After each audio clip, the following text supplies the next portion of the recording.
Et c'est parti pour Planète Marché, une quarantaine de minutes ensemble pour décrypter le moment de marché actuel. Pour nous accompagner ce soir, 3 experts. Nous avons le plaisir d'accueillir tout d'abord Jeanne Asseraf-Biton. Bonsoir Jeanne Asseraf-Biton. Bonsoir Nicolas. Directeur de la recherche et stratégie de BFT IM. À vos côtés, nous avons le plaisir d'accueillir également Hervé Goulet-de-Quer. Bonsoir Hervé Goulet-de-Quer. Bonsoir Nicolas. Senior Economic Advisor d'Accuracy. Et puis enfin, à nos côtés également, Florian Yelpo. Bonsoir Florian Yelpo. Bonsoir Nicolas. Responsable macro au sein de l'équipe multi-asset de Lombard-Odier IM. On va commencer avec vous, Jeanne Asseraf-Biton. Alors, on va évidemment réagir à ce chiffre de l'inflation aux États-Unis, plus 3,2% sur un an, plus 3,8% dans sa version core, un chiffre qui était très attendu en ce début de semaine.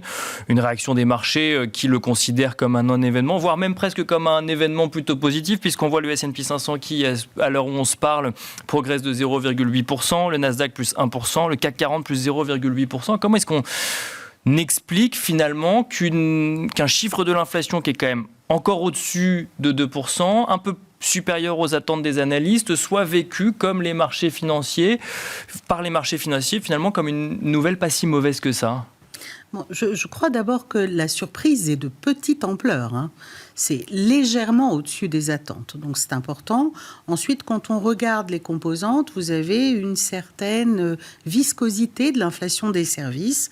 Et si on veut zoomer un peu plus, c'est l'inflation des services hors logement, puisque l'inflation du logement, qui est une composante très importante, est en train de décélérer à un rythme qui certes pourrait être plus rapide, mais en l'occurrence non, et c'est parce que ce sont les effets de base qui tirent cette décélération et on sait qu'elle va continuer.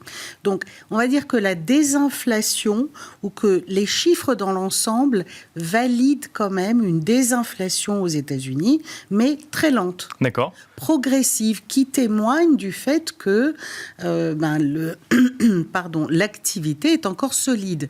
Donc, en fait, ce sont des chiffres qui sont presque là pour dire le scénario d'une désinflation avec une économie ralentie mais sans récession est validé. Alors, les marchés obligataires se sont un peu tendus, donc on a vu les 10 ans gagner quand même 7 ou 8 points de base, mais les marchés actions, au fond, ne sont pas mécontents, parce que c'est un scénario qui convient. Il n'y a pas de... on va dire que les chiffres en eux-mêmes ne sont pas suffisamment surprenants pour que le marché ait corrigé ses anticipations de détente monétaire de la Fed, sont restées à peu près identiques, 3 à 4 baisses des taux d'ici la fin de l'année. Donc, ça reste un scénario qui serait porteur, en réalité, pour les actifs. Pas de remise en cause, effectivement, d'un scénario de baisse de taux et de nécessité d'une baisse des taux de la Fed, effectivement, à mi-année. Pas forcément d'une nécessité, d'une possibilité. D'une possibilité, d'accord. Ouais, parce qu'on a l'impression que le marché le vit comme une nécessité, quand même. Mais... Je ne sais pas. Je crois que le marché dit, la Fed jugera qu'en juin, il sera approprié de commencer à baisser les taux. Et 3 baisses et demie, je crois que c'est ce qui est dans les probabilités aujourd'hui implicites de marché. C'est pas non plus un scénario qui dit il y a urgence à baisser les taux. D'ailleurs, pas mal de gouverneurs se sont exprimés pour dire... il n'y a pas d'urgence. Finalement, il n'y a pas tant d'urgence que ça. Et ce chiffre de l'inflation aujourd'hui, alors évidemment, mise en regard de beaucoup d'autres indicateurs, vient valider cette idée qu'on a le temps quelque part ? En tout cas, la Fed peut considérer qu'elle a le temps. On a eu aussi les chiffres vendredi sur l'emploi, oui. Voilà, sur l'emploi. Alors avec pas mal de contradictions, puisque le chômage remonte, la création d'emplois reste très forte, mais on sait que ça vient d'enquêtes de nature différente. Et on sait aussi que les chiffres de ces enquêtes commencent à diverger quand on est sur des moments d'inflexion. D'accord. Donc on comprend bien que le marché du travail est dynamique, mais que ça y est, ça commence quand même à ralentir. Et on le voit à beaucoup d'autres indicateurs, y compris l'enquête des petites entreprises. Enfin, il y a beaucoup de choses qui nous disent que ça ralentit. Mais tant qu'on n'est pas dans un scénario de récession aiguë, les marchés sont contents. Croissance modérée ou en voie de ralentissement et désinflation. Si les marges des entreprises tiennent encore, le marché... Tant que les marges des entreprises tiennent, tout va bien quelque part. C'est ce qu'il faut comprendre. Là, on a parlé finalement des scénarios de marché. Si on vient peut-être à vos convictions, à votre scénario, avec les chiffres de l'emploi qu'on a découverts en fin de semaine dernière, avec ce chiffre de l'inflation, effectivement, vu aujourd'hui, est-ce que ça vient valider, remettre en cause le scénario que vous avez, vous, finalement, vis-à-vis des politiques monétaires qu'on peut voir cette année ? On a gardé depuis plus d'un an le même scénario, c'est-à-dire l'idée que la Fed commencerait à desserrer sa politique monétaire à partir de la mi-année. D'accord. Alors, je ne veux pas parier sur le fait que ce soit juin, juillet, enfin, bon, mais c'est le mouvement, mais elle sera probablement prudente et cette attente peut être révisée si jamais on devait avoir des chiffres plus forts dans l'intervalle. C'est pas notre avis. Là, ce qu'on a vu, c'est un chiffre qui est cohérent, de même que les chiffres sur l'ensemble des chiffres sur le marché du travail sont cohérents avec, on va dire, une détente, mais très progressive. Alors, ça pourrait s'accentuer un peu en deuxième partie de l'année. Mais bon, voilà, c'est notre scénario. C'est une croissance ralentie et une désinflation, mais très progressive. Hervé Goulet-Kerr, même question. Finalement, une inflation à 3,2%, 3,8% en version core aux États-Unis, c'est presque une bonne nouvelle finalement pour les marchés actions et pour les scénarios validés par les marchés actions ou anticipés par les marchés actions depuis la fin d'année 2023 ? Pas trop de désinflation, mais suffisamment pour montrer qu'il y en a une ? Moi, ce qui me semble clair, c'est que les marchés ont un cap, qui est aujourd'hui un cap à la valorisation du prix des actifs actions et d'autres actifs risqués d'ailleurs. On pourrait parler du crédit, on pourrait parler du Bitcoin. Bien sûr. Même oui. si le statut du Bitcoin est peut-être en train de changer, c'est un sujet intéressant. Mais en fait, ils gardent leur cap avec des anticipations qui ont quand même énormément bougé. Je rappelle qu'en début d'année, ils pariaient sur 7 ou 8 baisses de taux directeurs américains. Ils sont aujourd'hui, Jeanne vient de nous le rappeler, sur 3 ou 4. Bien sûr. Bon, et imperturbablement, je dirais, le marché action a continué de monter. Donc la nouvelle change, mais c'est jamais une mauvaise nouvelle, c'est ce qu'il faut comprendre. J'ai un peu l'impression qu'il y a un scénario très général, qui est le scénario en fait cyclique. L'inflation va ralentir. Bon, ça va apporter un peu de soutien à la croissance, donc peut-être qu'elle n'est pas mirobolante, mais en fait, elle va bien, et le mix des deux va permettre au taux d'intérêt de baisser. Voilà l'histoire qu'on nous raconte. Je pense que, en termes d'histoire, on est quand même à un moment où la visibilité est faible, et en fait, c'est peut-être le scénario central retenu par le marché, mais mon petit doigt me dirait que la probabilité accordée à ce scénario central peut quand même pas être extrêmement élevée. Le patron de JP Morgan, hier, nous racontait que, pour lui, le scénario, alors je ne sais pas s'il était central ou le risque principal, mais assez élevé, c'était un scénario de stagflation. Je pense que dans l'environnement de politique intérieure, de politique internationale que l'on a aujourd'hui, qu'avec le tempo relativement faible de la croissance, ça aille mal et qu'on finisse par une récession, c'est possible aussi. Donc moi, j'ai ma conviction que le choix des possibles est beaucoup plus ouvert que ce que l'on dit, tiens, c'est ce scénario cyclique de boucle d'or, comme on dit, Bien sûr, oui. qui va l'emporter. Maintenant, si on regarde les prix des marchandises sont revenus à la normale, j'enlève l'énergie, les produits alimentaires, on est à zéro, donc on est revenu à un rythme qui était celui d'avant la succession de chocs qu'on a eu. Sur les services, on n'y est pas du tout. On est 2 points au-dessus du rythme que l'on avait avant, on était plutôt sur 3% l'an, on est plutôt sur 5% l'an. Donc là, il y a deux choses, Jeanne nous l'a dit, il y a les services hors immobilier et il y a l'immobilier. Sur les services hors immobilier, c'est une affaire de coût du travail, le salaire, la productivité. On n'y voit pas très clair aux États-Unis parce que, bon, les salaires ont été bouleversés par les chocs, la productivité aussi. Qu'est-ce qui va apparaître ? Ce qu'on voit aujourd'hui, c'est pas mauvais. Donc ça pourrait donner l'idée d'un certain ralentissement du prix des services et donc par rapport à 4% d'inflation, on pourrait peut-être revenir vers un peu moins. Moi, je ne pense pas qu'on reviendra vers 2. D'accord. Je ferai le pari de 3. C'est un vœu pieux quelque part de revenir à 2%? Moi, je pense que face à tous les changements du monde, à tous les changements de gestion de l'économie que l'on voit apparaître dans le monde, se braquer sur la cible que l'on avait précédemment avec un fonctionnement différent, je pense que c'est un peu un vœu pieux et qu'on devrait s'interroger sur le monde change, qu'est-ce que ça veut dire sur la politique monétaire et au passage, qu'est-ce que ça veut dire sur la cible d'inflation que l'on retient. Puis après, il y a l'immobilier. Moi, j'ai l'impression que le ralentissement de l'immobilier, il va très lentement. Alors, parce que les loyers suivent ce qui se passe sur le prix des biens échangés, des logements échangés avec retard, avec une certaine inertie.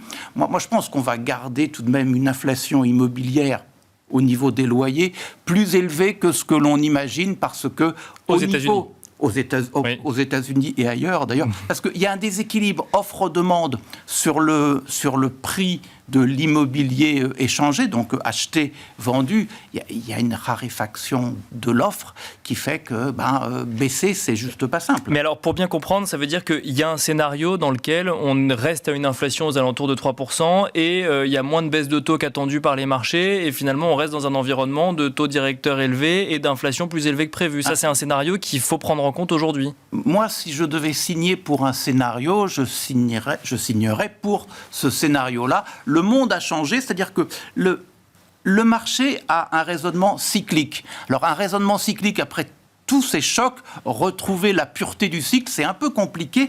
Et ces chocs ont sans doute changé la façon dont l'économie marche. La mondialisation, aujourd'hui, devient un jeu à somme nulle. C'est plus un accélérateur de croissance. Sur le marché de l'emploi, on voit bien que la dynamique des salaires va être plus élevée maintenant qu'elle ne l'était avant ces chocs. On voit un certain nombre de choses comme cela. Il y a évidemment le financement de la transition énergétique bien sûr. Qui va coûter beaucoup d'argent, qui va avoir des impacts sur les finances publiques et par ricochet sur les banques centrales. Donc il faut prendre tout ça en compte et se dire, mon cycle conjoncturel demain, il va se façonner dans un cadre structurel un peu différent et donc se remettre aux bonnes vieilles hypothèses d'avant et en disant on va revenir à ce schéma-là. Moi, je trouve que c'est un peu simpliste. C'est pour ça que je considère le marché prend ça comme hypothèse centrale. J'ai la conviction de croire qu'il ne peut pas accorder une probabilité quand même très très forte à ce scénario central. Florian Yelpo, que dire après tout ce qui a été dit en réaction effectivement à ce chiffre de l'inflation? Si je comprends bien, ça ne remet pas beaucoup de scénarios économiques en cause aujourd'hui ou financiers. Est-ce que ça a eu un impact sur votre scénario économique chez Lombard Odier IM ou ça reste dans la lignée de ce qui était attendu pour ce début d'année? Pour nous, c'est un très bon rapport sur l'inflation, en fait. On attendait que l'inflation reste en dessus de 3%. C'est ce qu'elle a fait. Pas nous, mais le consensus. Bien sûr. Ça nous va plutôt bien. On a eu une séquence de 2 chiffres qui étaient en dessus des attentes. C'est le premier chiffre qui est en dessous des attentes sur la partie corps. Ça nous va également bien. Et on pense qu'il faut aussi distinguer la partie quantité et la partie qualité. C'est-à-dire, on en a déjà un petit peu parlé, l'inflation des services, l'inflation la plus macro, effectivement, elle se replie marginalement, mais il n'y a pas que ça. Il y a des éléments qui nous interpellent, les services médicaux, où on voit moins d'inflation qu'on en a eu jusqu'à présent. Côté bien, on a la partie loisirs, entre guillemets, je ne sais jamais comment traduire ça bien en français, mais où là aussi, on a une forme de modération de l'inflation. Donc, quand on regarde dans les détails, quand on regarde la tendance, pour nous, le scénario central, ça reste soft landing, désinflation, pivot des banques centrales. Simplement, elles ne pivotent pas parce qu'il est urgent de pivoter. Elles ne pivotent pas parce qu'on a tellement attendu dans le virage que maintenant, c'est le dernier moment pour braquer le volant. D'accord. Elles ont pivoté en avance et elles tentent de nous délivrer quelque chose qu'on n'a jamais vu jusqu'à présent, qui est ce fameux soft landing, une anomalie historique. Qui n'est pas encore atteint, donc on ne sait pas s'il arrivera. Mais force est de constater que la séquence est là. C'est-à-dire que les deux ISM qu'on qu'on a eu services manufacturiers aux États-Unis sont plutôt en deçà des attentes, plutôt en recul. Donc effectivement, il y a une normalisation économique qui est en train de se produire. L'inflation continue. Alors évidemment, c'est pénible à la fin. Et puis bon, la composante OER, la partie justement immobilière, elle est calculée d'une façon assez sioux. Ça n'est pas réellement en fait une mesure de loyer. C'est une interview de gens qui sont propriétaires et on leur demande combien est-ce qu'ils auraient loué leur bien. Bon, il y a plein d'éléments qui vont rendre la poursuite de cette désinflation peut-être un petit peu chaotique. C'est pas une ligne droite. Maintenant, ce chiffre-là, il n'y remet pas du tout on peut y lire des remises en question, c'est pas ce qu'on fait. On voit plutôt le verre à moitié plein que le verre à moitié vide globalement sur ce rapport. Et surtout, on trouve que avec le ralentissement macro aux États-Unis qu'on est en train de percevoir, il y a des raisons de lire le chiffre de façon un peu plus positivement. Alors, les actions l'ont lu positivement, les obligations un peu moins, les taux ont remonté assez vite. On verra le close du jour, mais ce close-là, il sera particulièrement important parce qu'on est justement sur un Rubicon technique qui est assez intéressant à observer. Pour nous, la plus grande frustration, c'est qu'on n'arrive toujours pas à revenir vers les obligations fortement. On est toujours sous-pondéré côté duration, justement parce qu'on trouve qu'il y a trop de volatilité dans le monde obligataire qui reflète une trop grande volatilité dans le monde de l'inflation. Et par contre, côté action, on a plutôt une normalisation de la volatilité. Chaque moment d'inflation, peut-être qui décline, disons, moins fortement que ce qu'on aurait imaginé, c'est aussi des perspectives de chiffre d'affaires. Les large cap, en tout cas, se sont remarquablement bien adaptés à ce régime-là et continuent à montrer des rendements importants. Dernier élément. Côté small et mid, on en parlait un petit peu avant que l'émission ne commence, mais on voit aussi des frémissements de ce côté-là, c'est-à-dire que oui, il y a ralentissement économique, oui, il y a normalisation économique, c'est de ça dont on parle, de normalisation économique. Les taux étaient élevés, ils se normalisent, l'inflation était élevée, elle se normalise, la volatilité obligataire était élevée, elle tente de se normaliser, on n'a pas encore coché toutes les cases. On voit également une forme de normalisation dans la performance, les earnings des small et mid en ce moment, surtout du côté européen. Ça, c'est des éléments qui attirent notre attention. Et donc, ce chiffre-là est assez cohérent. Enfin, la séquence des chiffres qu'on a eu récemment est assez cohérente avec ce scénario. Une inflation au-delà de 3%, est-ce que... Alors, c'est peut-être effectivement une question qu'on se pose depuis un an déjà. Donc, on va peut-être se la reposer encore aujourd'hui et avoir la même réponse. Mais est-ce que ça ne vient pas rajouter des craintes supplémentaires à une capacité, alors peut-être plus, peut-être moins pour les large caps que pour les entreprises de taille un peu plus modeste, mais de réussir à faire passer de nouvelles hausses de prix pour effectivement rester en phase avec cette inflation? Même pire que ça. La question, c'est si vraiment on doit voir le verre à moitié vide. S'il y a vraiment encore trop d'inflation dans le système, alors la probabilité du scénario principal du marché pourrait être encore ramenée à des niveaux plus bas. Pourquoi ? Parce que cette inflation persistante, elle doit nécessiter des remontées, non pas des remontées de taux, mais moins de baisses de taux que prévu. On rappelle que 3 baisses de taux, c'est le scénario de la Fed. C'est le scénario le marché a fini par se mettre d'accord avec la Fed depuis le temps qu'on lui en parle, mais globalement, c'est le scénario de la Fed et aujourd'hui, il y a peu de raisons, en tout cas, qui sont remises en cause lors du prochain meeting trimestriel avec justement remise à jour des prévisions. Donc voilà, dans l'ensemble, cette inflation, ce chiffre d'inflation, évidemment, il est clé. Et la vraie question, c'est est-ce qu'on va assister à un cycle d'over-tightening que la Fed a tenté à tout prix d'éviter en braquant le véhicule bien avant l'entrée du virage. Jeanne Asraf-Biton, alors on va évoquer effectivement quel soutien aujourd'hui sur les marchés financiers, alors qu'on si tant est qu'ils en aient besoin. Quand on voit effectivement leur performance, on peut se demander effectivement si tout n'est pas un soutien à partir du moment où on le voit du bon côté. Juste avant de parler de ça, un mot quand même sur le soft landing qui a été évoqué par Florian Yelpo. On entend de plus en plus parler d'un no landing, soft landing, no landing. Ce soft landing se fait durer. Est-ce que finalement il y aura réellement un atterrissage de l'économie américaine ? Est-ce que vous avez un scénario là-dessus ? Est-ce que pareil, depuis les 3 premiers mois de l'année, 2 premiers mois et demi de l'année, vous l'avez fait évoluer par rapport à ce que vous aviez en tête à fin 2023 ? Comment se dessine l'atterrissage de cette économie américaine selon vous ? On avait en tête une économie qui ralentit sur la deuxième moitié de cette année. Gentiment, si j'ose dire. Alors, je ne sais pas si on a envie de l'appeler no landing, voudrait dire qu'on reste sur une croissance supérieure à 2%. Ça reste relativement peu probable. Après, si on l'appelle soft landing, je ne suis pas sûre. Ça veut dire que ça va être du... que c'est doux, oui. Voilà. On est plutôt, pour l'instant, sur ce scénario. Il y a quand même un élément important qui rejoint une question que vous avez posée tout à l'heure. C'est-à-dire que le resserrement, l'over-tightening, en réalité, quand on regarde où sont les taux réels déflaté de l'inflation réelle. Que vous regardiez aux États-Unis ou en Europe, on est sur des taux réels qui sont à peu près au niveau de la croissance réelle de l'économie. C'est pas ce qu'on appelle des conditions extrêmement rigoureuses, entre guillemets, ou Bien qui sûr. seraient là. Donc, c'est-à-dire que le concept d'over-tightening, à mon sens, est un peu déplacé. On n'est pas dans ce schéma-là. Il y a divers indicateurs, d'ailleurs, dont certains qui sont publiés, dont un qui est publié par la Fed, qui montre que l'impact de la totalité des conditions financières, que vous preniez les taux courts, les taux longs, les taux hypothécaires, enfin tous, sur l'activité, sont au plus de 0,3 points sur l'activité, sur la croissance de l'année à venir. Bien sûr. C'est-à-dire quasiment rien. Oui, bien sûr. Une partie étant liée, bien sûr, à la bonne tenue du marché d'actions, qui vient compenser en partie les freins que constituent des taux plus élevés. Mais quand vous regardez les entreprises en elles-mêmes, les enquêtes en Europe sont assez intéressantes. Si vous demandez quel est le facteur qui freine l'activité, en fait, avec étonnement, que vous regardez les entreprises du service ou de production, ou industrielles, visiblement, le financement n'est pas bloquant du tout.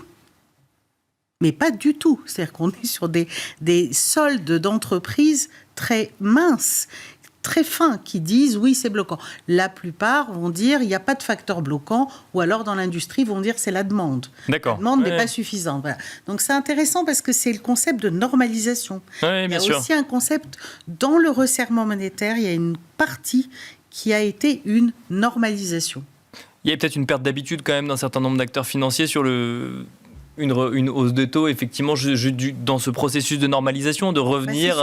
Quand vous passez de taux à zéro, c'est vrai qu'on est remonté brutalement, mais au final, l'impact est peut-être pas aussi durement ressenti que quand on passe de 4 à 8. C'est pas de même nature et je pense que ça explique en partie la bonne tenue des marges des entreprises, sachant que le véritable enjeu, c'est est-ce qu'elles vont pouvoir répercuter les hausses de coûts salariaux Bien sûr. ou pouvoir continuer à les répercuter ou pas. C'est la question que pose tout le temps Madame Lagarde, la BCE, en disant déjà on se pose la question de savoir où en est l'inflation salariale, productivité très, pour pas dire stagnante, enfin pire que stagnante en Europe, mais de l'autre côté, est-ce que de toute façon, les entreprises vont continuer de passer la hausse du coût du travail? Et ça, c'est un véritable enjeu pour les marchés financiers. Donc aux États-Unis, nous, on a quelque part peut-être un petit peu moins de difficultés parce qu'on trouve que la modération salariale est plus claire aujourd'hui qu'en eurozone, où on manque de chiffres. Bien sûr. Donc c'est plus clair. Et puis, on a une productivité qui, elle aussi, est d'un niveau plus clair. Alors, elle peut être remise en cause, etc. Mais on est au-delà de 1%, 1,5% de productivité en tendance longue aux États-Unis, là où en Europe, voilà. Donc, plus de difficultés dans la clarté du scénario aux États-Unis, en particulier avec tous les grands instituts, en Europe, pardon, avec en particulier tous les grands instituts qui nous disent que l'activité réaccélère en 2025 en Europe. Ça, c'est une question qui, à mon sens, méritera d'être examinée. D'être examinée. Oui, absolument. Et c'est un soutien. C'est un soutien. Ça fait le lien avec ma question pour vous, Jeanne Asraf-Bitton. Quel soutien à l'heure actuelle, à mi-mars 2024, pour les marchés financiers? Où est-ce qu'on va chercher du soutien pour continuer cette progression? Puisqu'on a l'impression en tout cas que c'est la volonté des marchés actions, donc où regarder pour trouver du soutien aujourd'hui? Un peu quand même. Oui, c'est sûr, c'est sûr. La hausse s'essouffle, on va le dire comme ça. Je pense qu'on arrive sur une période où on pourrait être sur un espèce de plateau avec un peu d'oscillation et un peu de volatilité, ou un peu plus, jusqu'à ce qu'on ait une meilleure clarté dans les chiffres sur la reprise du scénario de désinflation, etc. Nous ne sommes pas aujourd'hui très agressifs sur des marchés qui ont beaucoup monté, et justement par manque de catalystes haussiers. Les catalystes, il faudrait les chercher du côté des entreprises, mais bon, on sait qu'une grande partie des évolutions d'entreprises, elles sont un peu derrière nous, et elles sont dans une partie de la tech qui a beaucoup progressé, oui. C'est le moins qu'on puisse dire. Donc on n'a pas forcément envie de chasser, de courir derrière la tendance, en l'occurrence. Mais parce que ce serait courir derrière la tendance. Parce qu'on entend d'autres nous dire, oui, effectivement, c'est cher, mais tant que ça continue de monter, finalement, ça reste moins cher que demain. Mais c'est un autre scénario. C'est le momentum. C'est le concept de momentum qui est très important sur nos marchés. Et on sait que, voilà. Mais néanmoins, là, on arrive techniquement, j'allais presque dire, après une phase de hausse qui a été quand même très importante, une phase qui devrait être une phase de prise de profit très saine. Hein. D'accord. C'est pas une remise en cause ou un marché baissier. Enfin bon, voilà, donc plutôt une attitude prudente, on va dire, peut-être par manque de catalystes aussi. Donc finalement, ce qu'on a vu sur Nvidia en fin de semaine dernière, un début de prise de profit, était peut-être annonciateur finalement d'un mouvement un peu plus conséquent que... Oui, c'est un titre, je crois, qui a pris plus de 80% bien sûr, au début de l'année. Mais c'est pour ça qu'on le prend en exemple. On peut avoir un peu de prise de profit dessus. Enfin, ça me paraît très cohérent. Sur la base des EPS attendus par le marché ou attendus par le consensus, le titre n'apparaît pas très cher, avec des PE aux alentours de 35-36, et surtout sur la base des résultats qu'on a pu observer. Bien sûr. Un trimestre qui était remarquable. Mais bon, après, il y a un moment où il faut que le marché respire aussi. Hervé Goulet-de-Quer, est-ce que c'est mi-mars 2024 que le marché commence à respirer? Est-ce qu'au contraire, il y a d'autres soutiens à aller chercher pour les marchés actions? Je parle surtout des marchés actions, mais on peut regarder aussi sur l'obligataire, mais là, ma question porte plus sur les marchés actions à l'heure actuelle. En fait, il y a deux aspects. Il y a un aspect analytique, on en a un peu parlé, puis il y a un aspect comportemental. L'aspect analytique, oui, le marché a fait un pari, a poussé sans doute le pari assez loin, avec une visibilité que j'estime quand même pas très bonne. Et j'ai l'impression que s'il voulait analytiquement poursuivre la hausse, il faudrait qu'on ait un relais par une autre histoire qui soit plus sympathique. Alors, cette histoire-là, ça pourrait être quoi ? Une baisse des impôts qui ne fasse pas peur en termes d'équilibre des comptes publics. Ça va être assez compliqué. Dans le cas américain, c'est une évidence. Ou alors, il faudrait qu'on ait une divine surprise sur le front des prix et que finalement, ça ralentisse beaucoup plus vite. Alors, je ne sais pas, les prix du pétrole qui baissent, je ne sais trop quoi, des récoltes au niveau de l'agriculture excellentes, des gains de productivité plus forts. Bon, voilà, il faut qu'on trouve une autre histoire.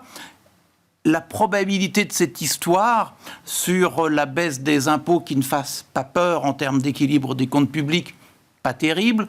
Sur l'inflation, pas terrible non plus. Sur la productivité, on n'en sait fichtre rien parce que la productivité, ça s'observe plutôt que ça se prévoit. Mais ce qu'on a vu avec les chocs précédents, que ça soit l'informatique, que ça soit Internet et les réseaux, on a un gain de productivité, mais qui ne dure pas et qui très largement reste à l'intérieur des entreprises, à la genèse de cette technologie. Donc en fait, la diffusion, au minimum, on ne la mesure pas très bien. Donc j'ai l'impression que, analytiquement, trouver un relais par rapport à l'histoire un peu facile et un peu creuse, voilà, d'un cycle conjoncturel qui évolue bien. Bon, moi, j'y crois pas trop. Alors après, il reste le comportemental.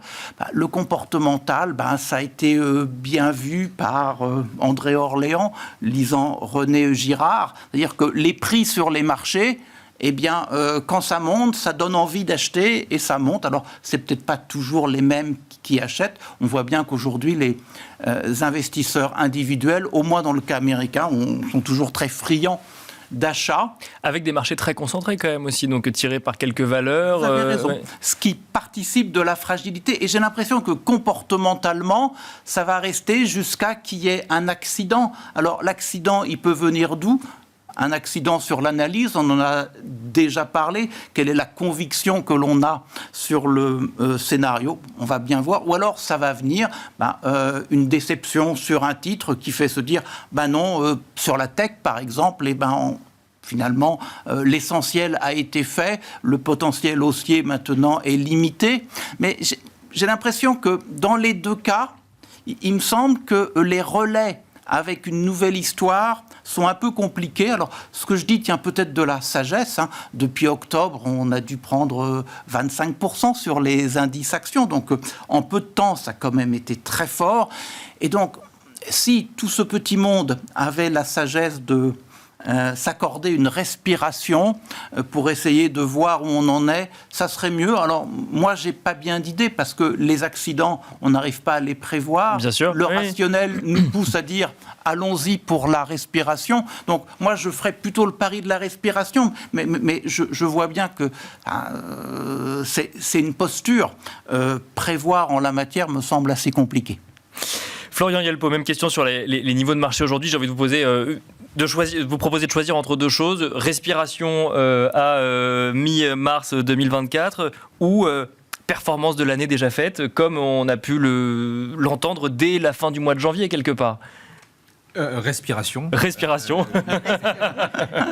Et pour, j'aime bien le cadre analytique et puis côté sentiment, j'aimerais bien repartir de là. Sur le côté analytique, le soutien pour nous, il est très simple, c'est le consommateur. On a vendu un consommateur européen, un consommateur chinois en berne. Aujourd'hui, dans nos indicateurs de no casting, on capte clairement un pick-up, une accélération, une amélioration de la position de ces consommateurs-là, comme on captait une amélioration de la consommation, de la position du consommateur américain il y a 2 trimestres. On a la même tendance, simplement avec le décalage habituel entre les différents cycles. Ça, c'est un relais qui pourrait transformer la respiration en une rotation. D'accord. Parce qu'évidemment, on pense respiration sur la partie technologie, mais on oublie qu'il y a plein d'autres marchés bien sûr. Hein, oui, bien sûr.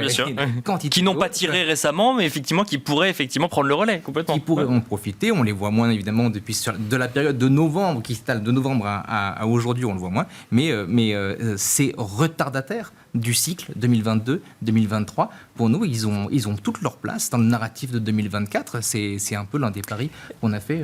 Mais alors, justement sur le sujet, c'est analytique, hein. Ça c'est analytique, mais si on reste sur l'analytique, en 2023, on l'a aussi attendu à un certain moment de l'année, effectivement, cette rotation sectorielle avec effectivement la thématique un peu plus value.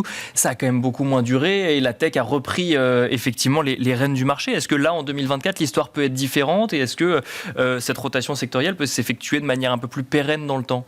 Alors, je distinguerais la rotation stylistique et la rotation sectorielle. Le côté stylistique, effectivement, les taux qui montent, c'était plutôt value, c'était plutôt anti-growth, et ça, anti-croissance, et ça, on l'a relativement bien vu. Quand c'est arrêté, la tech a repris le dessus parce qu'on s'est rendu compte qu'en fait, que les boîtes de tech avaient du cash sur leur compte en banque, bien sûr. Que le cash, soudainement, était rémunéré bien plus qu'auparavant. Maintenant, sur la rotation sectorielle, qui est une autre histoire, quelque part, il y a moins de rotation sectorielle qu'un effet taille. D'accord. C'est-à-dire que les grandes ont tout emporté.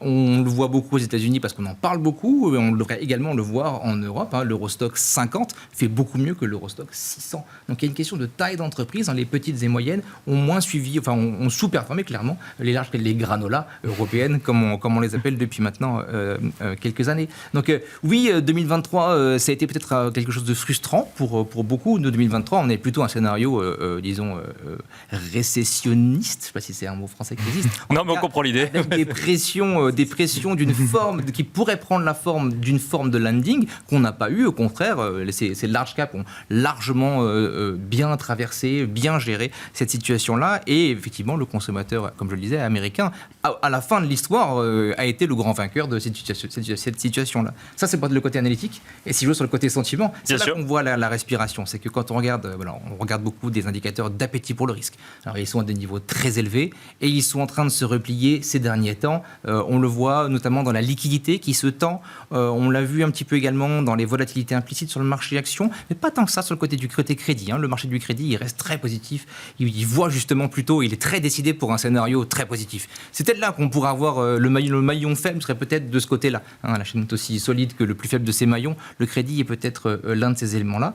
L'autre chose qu'on regarde, on utilise beaucoup de signes de tendance pour guider nos investissements. Ces tendances sur le marché actions, elles se sont largement améliorées, parties de niveaux assez bas. Aujourd'hui, elles sont vraiment à des niveaux très élevés. Et là aussi, on commence à avoir un petit effet de repli qui nous rend plus prudent aujourd'hui qu'on ne l'était il y a un mois en séquence. Donc on a été très prudent, comme vous le savez. Ensuite, plutôt agressif, novembre-décembre, on a gardé ce positionnement agressif. Aujourd'hui, on a tendance à replier marginalement la voilure. Ça, c'est un élément important. Bien sûr, parce que justement, sentiment, l'aspect fondamental dans l'ensemble, on voit plutôt de l'amélioration à venir pour la deuxième partie de l'année, côté européen et chinois, pas côté américain. Côté américain, il y a une séquence à respecter. De la deuxième partie de l'année, on voit des formes de ralentissement qui sont déjà signalées par pas mal d'indicateurs avancés. Si on fait un petit tour effectivement sur ce que vous regardez de manière un peu plus précise dans le marché aujourd'hui, si je comprends bien, l'obligataire finalement n'est pas... Vous trouvez qu'il y a trop de volatilité aujourd'hui, à l'heure actuelle, sur l'obligataire. Qu'est-ce que vous regardez qu'on n'aurait pas évoqué aujourd'hui? Par exemple, les émergents, est-ce que c'est une classe d'actifs sur lesquels il faut continuer à aller regarder, peut-être pas en Chine, mais en Inde, par exemple? Alors, pour plein de raisons, pour nous, pour paraphraser un ancien président, les émergents, c'est maintenant. Pour nous, il y a un potentiel assez intéressant du côté émergent. C'est une nouvelle thématique qu'on a dans notre portefeuille. Ces périodes qu'on appelle un peu de late cycle, la Banque centrale n'a pas encore baissé ses taux, mais elle a décidé qu'il allait y avoir un plateau et elle attend pour baisser les taux. Elle profite plutôt généralement aux émergents, parce que pour des raisons de décalage de cycle, mais aussi pour des raisons d'affaiblissement du dollar. Et on est un peu là-dedans, dans cet environnement-là. Ensuite, les valorisations sont moins effrayantes qu'elles peuvent l'être de par ailleurs. Et ensuite, la composition des indices actions émergents, elle a changé. On le disait tout à l'heure, la part de la Chine, notamment dans le MSCI Emerging, est plus du tout la même qu'elle l'était il y a 3 ou 4 ans en arrière. Acheter les émergents aujourd'hui, c'est acheter quelque chose d'assez différent d'il y a 5 ans en arrière, disons-le simplement. Et il y a cette rotation de la Chine vers l'Inde, donc de quelque chose qui est plutôt value, vers quelque chose qui est plutôt qualité, quelque chose qui se paye d'ailleurs assez cher encore aujourd'hui, qui aussi est un message pour nous, disons, d'une progression de la qualité des indices émergents qui nous donne envie d'y aller. Jeanne Asséraf-Biton, même question très large. Qu'est-ce que vous regardez dans le marché aujourd'hui? Quelque chose qu'on n'aurait pas évoqué, par exemple, small et mid cap, obligataire, émergent ou autre? Alors c'est vrai qu'on regarde les small et mid cap plus en Europe d'ailleurs qu'aux États-Unis. Parce qu'il y a un aspect qu'on peut noter assez bien, une corrélation inverse de performance relative avec les taux réels, et qu'on pense que la hausse des taux réels est terminée. Donc c'est un facteur qui va soulager, entre guillemets, les small cap, et on est sur des niveaux de décote de valorisation extrêmes. Donc ça bien sûr, oui. Oui, mais c'est vrai, ça appelle un peu d'oxygène. On a regardé beaucoup le Japon. Alors c'est vrai que là, le rallye a été tel que ça demande là aussi une respiration. Et c'est ça, le Japon, c'est peut-être plus maintenant pour reprendre ce que disait Florian Yelpo. Mais il y a quand même une histoire intéressante qu'il faut suivre sur la sortie de déflation de ce pays après 30 ans de déflation. Parce que si effectivement les évolutions se confirment, s'ils ont du succès dans toutes les réformes structurelles qu'ils ont engagées, certaines montrent déjà leur succès, mais d'autres, il faudra voir. C'est une story à regarder et qu'on continue de regarder d'assez près. Après, on commence à être tenté quand on arrive sur les niveaux de taux à 10 ans, quand on est sur un 2,30 en Allemagne, ou quand on est aux alentours, comme on est de 4,10, 4,20 aux États-Unis.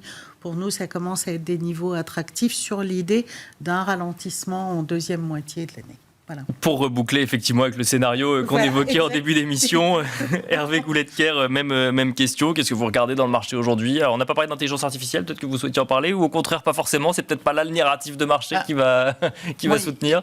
Ce qui me frappe aujourd'hui, c'est on est très tout plein d'allant sur les marchés actions, on en a parlé, même si on parle de respiration. Dans le même temps, il y a l'or qui monte. C'est vrai. Ouais. Dans le même temps, il y a le Bitcoin qui monte, qui paraît aujourd'hui plus relié à l'or qu'au marché actions, qu'à la tech. Et donc, ça envoie des signaux, je trouve, un peu étonnants. Et moi, j'ai envie de dire que les marchés actions, on l'a dit, redit, la logique est très cyclique. Voilà, on se raconte une histoire cyclique, vraie ou fausse. C'est celle qu'on se raconte. Et j'ai l'impression que sur l'or et sur le Bitcoin, on nous raconte une histoire plus structurelle. D'accord. L'or nous dit, finalement, tout ça, c'est bien, mais il y a quand même du risque, ça pourrait se passer autrement. Je prends une assurance.